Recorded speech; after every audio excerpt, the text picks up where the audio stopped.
Армысың қызық, мықты жігіттер бар.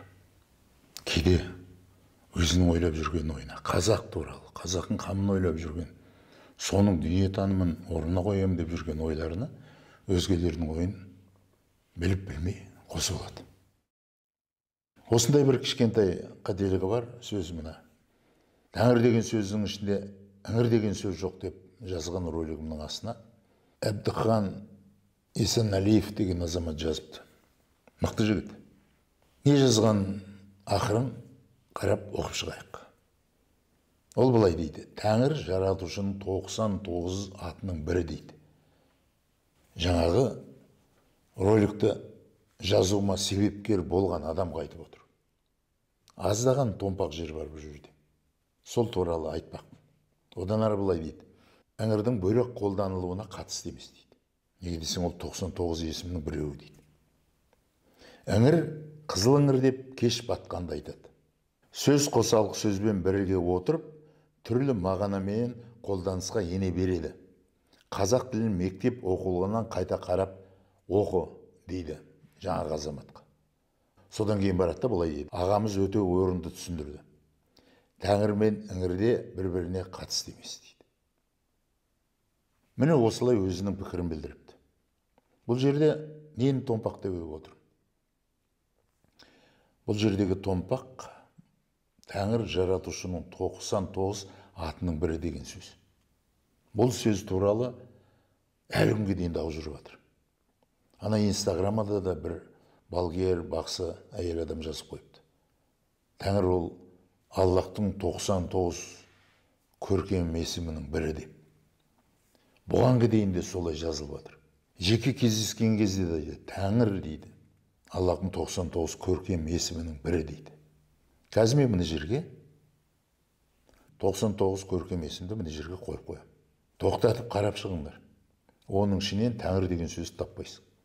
Арабша 99 көркем есімнің атаулары жазылаттаған жанына түсініктемесі беріледі. Мәлі әдісімен қазақша түсініктемесі береді. Мына тұрған есім осындай, заңдылыққа ие деп. Оқып шығыңыздар. Қайталап айтамын, бұның ішінде Тәңір деген сөз жоқ. Оның үстінде исламда мызғымайтын заңдылық бар.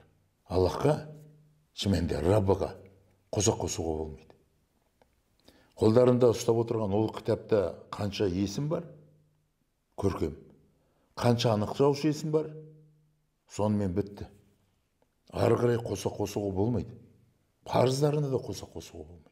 Амалдарына да қосақ қосуға болмайды.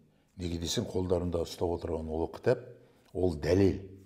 Сондықтан 99 көркем есімі бар болатын болса, оның ішіне қазақтың дүниетанымына тиесілі, қазақтың дүниетанымына тиесілі Тәңір деген сөзді алып барып қосып қоюға болмайды. Жүз болып кетеді. Ал Тәңірден басқа Тәңірді қоссаң, Теңірді қоссаң, Деңгірді қоссаң, тағысын тағы қазақ дүниетанымының сөздерін қосатын болсаң, онда қосақ қосқанның көкесін көрсетесің. Мен айтумен келе жатырмын. Исламға тиесілі түсінік, ол исламға тиесілі. Сондықтан оларда Кәпірин сүресінде айтылады: сенің дінің, сенің сенімің, сенің иланымың, сенің түсінігің, сенің дәлелің саған. Өйтіп жазылмаған қысқа ғана: сенің дінің саған, менің дінім маған деп айт дейді. Бірақ астарында осыншама дәлелдер, дәлелді сөздер тұр. Олардікі оларға, біздікі бізге. Олардың қолдарында кітап отыр, уахи кітап отыр. Ол жерде Раббының анықтаушы есімдерімен көркем есімдері аталып қойылған. Оған біз барып еш нәрсені қоса алмаймыз, қосуға тиісті емеспіз. Ол біздің міндетімізге жатпайды. Оны Раббының өзі де қабылдамайды. Олардың қолын ұстап отырған көркем кітапта, ғажайып кітапта, мықты кітапта былай деп жазылған: ей Мұхаммад дейді, ей менің расулым дейді, Раббының есімін ардақта, Раббының есімін мадақта, ол Аллах дейді. Аллахтың өзі Раббының есімі деген аят бар. Іздеңдер, табыңдар, құрметтеп оқитындар. Мен кімге айтып отырған жоқ? Әбекең айтып отырған жоқпын. Барлығын айтып отыр. Іздеңдер, табыңдар. Содан кейін мына 99 көркем есімнің астарындағы тұрған сөздерді оңдар. мына фәни дүниеде қалай тіршілік жасап өмір сүру керек екені туралы анықтама жазылған ол жерде. Кімнің көмектесетіні, қалай көмектесетіні жазылған. Ол заңдылық.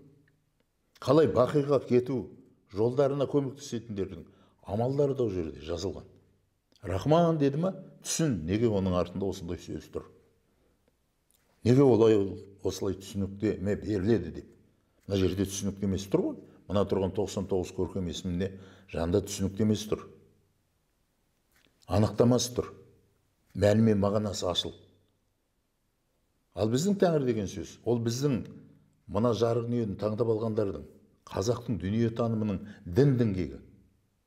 Ол жаратушы емес, ол дін діңгек. Егер ислам ұқсап айтатын болса, мына әлемді жаратып жіберген Құдайдың көркемдеп тастаған заңдылықтарының атауы, соның бірі атауы Тәңір деген. Енді былай айтсақ та түсінбесең, былай айтсақ та түсінбесең, осылай түсіндіріп қойып. Тәңірлік Құдай әлемді жаратып, өзінің жаратқан әлеміне жарату мүмкіндігін беріп қойған кезде Тәңірге де заңдылық берген. Ол заңдылықтардың иесі, ол біздің иеміз. Көркем, фәлсапалық, физикалық, математикалық, биологиялық, генетикалық әлемдерді қамтитын ұлы түсінік ол. Бірақ мына 99, мына тұрған 99 көркем есімге кіргізуге болмайтын. Қазақ деген ұлттың дүниетанымының түсінігі. Естіп отырсыңдар ма? Қазақтар мына Әбдіханның айтқан пікіріне сүйене отырып барлығын айтып жатыр. Исламның уағызшылары да тыңдасында айтсын. Осындай аят бар екен. Онда былай деп айтылған. Ол жерде Аллах илах деген түсінік бар екен. Ол былай деп түсіндіріледі. Онан кейін Раббының 99 көркем есімі бар екен. Ол мынандай заңдылықтардан тұрады, ол мынандай дәлелдерден тұрады деп айтсын. Айтпа деп отырмыз ба? Айт десең айтпайды ғой. Бірдеңені айтады. Сақал туралы айтама, тағысындағы бірдеңелерді айтып кетеді. Ал мына жерде ұлы дүниетанымдық түсінік тұр. Мына фәни дүниеде қалай өмір сүріп, аңсап отырған бақиға қалай кетуің керек екені туралы бүткіл анықтама жазылған. Сондықтан ондай анықтамасы бар жерге осы жерде қаламын, осы жерде діттелемін, осы жерде ұрпағымнан түсінемін. Осы жерде мен жұмаққа ие боламын дейтіндердің түсінігі Тәңір деген. Мен осындай дүние, қазағым.